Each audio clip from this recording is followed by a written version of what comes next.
I'm an ex-Muslim from the UK. I left Islam a year ago. I left Islam about 7 years ago after discovering rather unpleasant details and practices of Prophet Muhammad. In America, this is the last thing, 23% are becoming apostates of Muslims, American-born Muslims. Just another talk, who cares? Your child is going to become an apostate. My life is better without Islam. I don't have to make excuses for why this is in the Quran or that is in the Quran for all the misogyny, terrorism, and violence.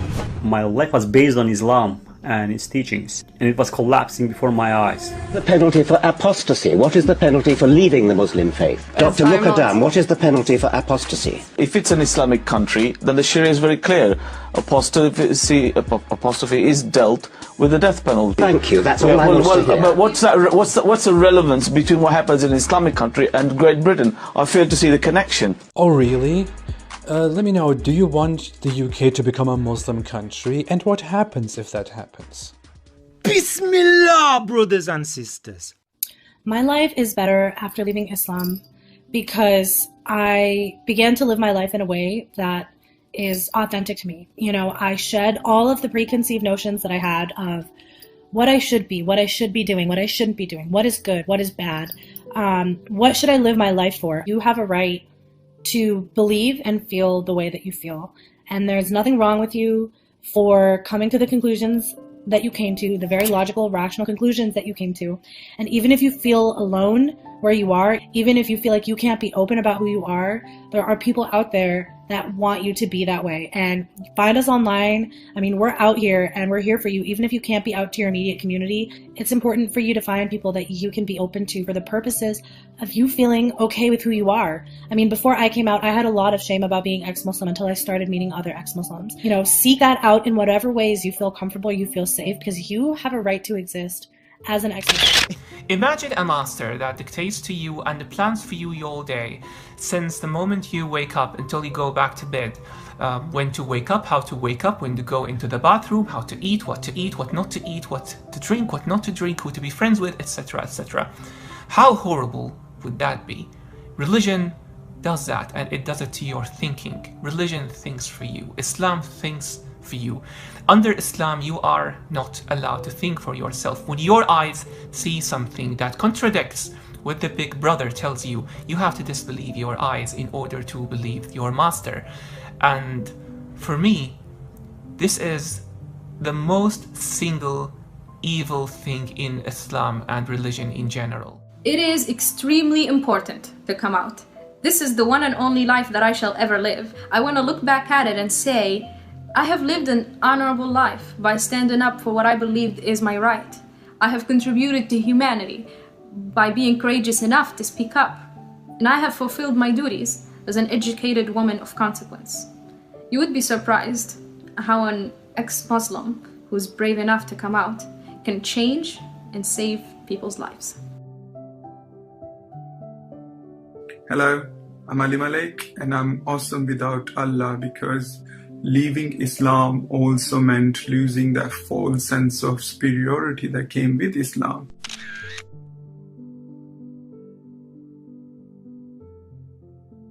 It meant I no longer dehumanized non-Muslims.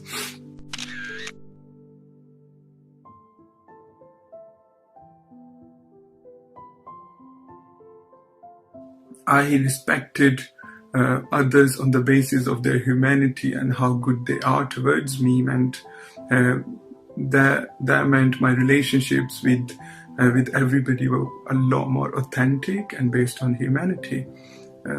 The biggest liberation for me was my behavior towards women and how I no longer believed that women should submit to me or women being inferior to men. Allah created the woman, even if she gets a PhD, deficient.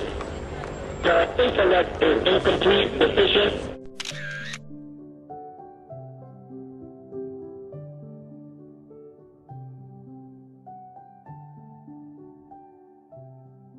It also meant that I took charge of my own life. I make my own decisions and I can live with my own decisions. I don't have to look up when something goes bad, and I don't have to share the credit when something goes good in my life.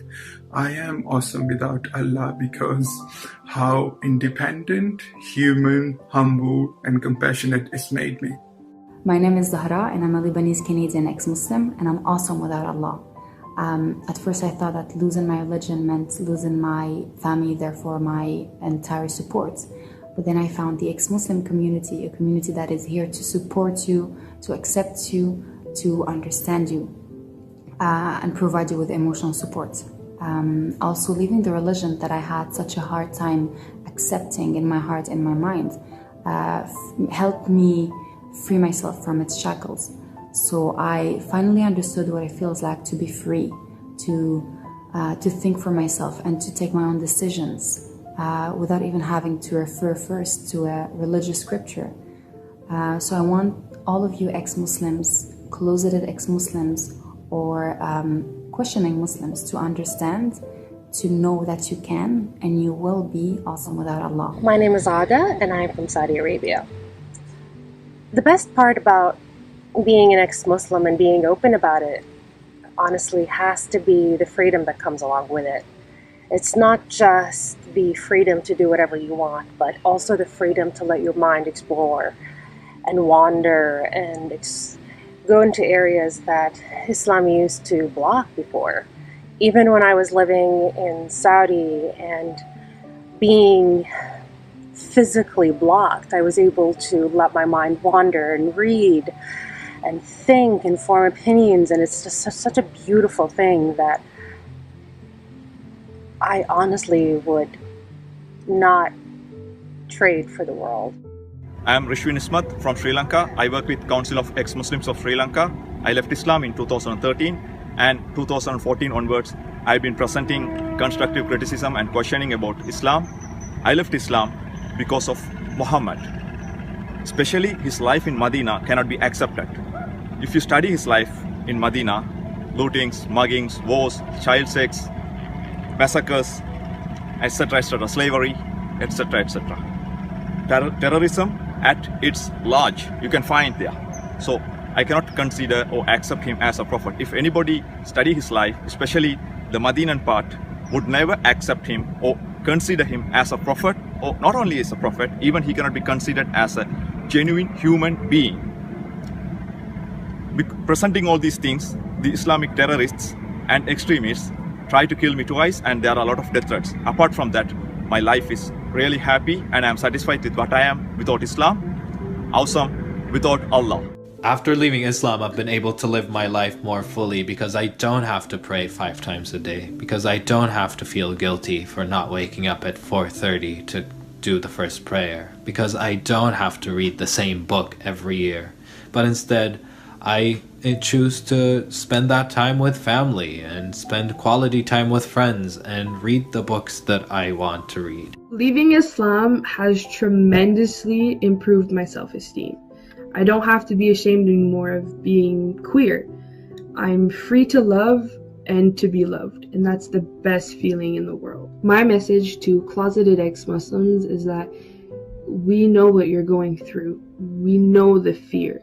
If it's safe for you, please reach out to us. We all have the same scars. You're not alone. Leaving Islam also helped me to better understand the Muslims. There are absolutely differences between Islam and Muslims. I live with a Muslim wife. I have no problem with it. Love and respect should be bigger than any other religions. We should be able to live with each other regardless whatever ideology we subscribe to. So yes, I live better life without Allah. Today I had bacon. It's good. You should try. Nothing should prevent you to enjoy your life. Thank you. It will be so much better for you if you're just open about it. The best part about leaving Islam for me was the freedom. Islam and any other dogmatic way of thinking limits your ability to know. They tell you what is allowed and what it isn't allowed. But as an adult, as a free individual, it's up to you to be the arbiter of what you think you need to know. even if it's needing to know something you disagree with, so at least you can argue why you disagree with it. Islam doesn't let you have that.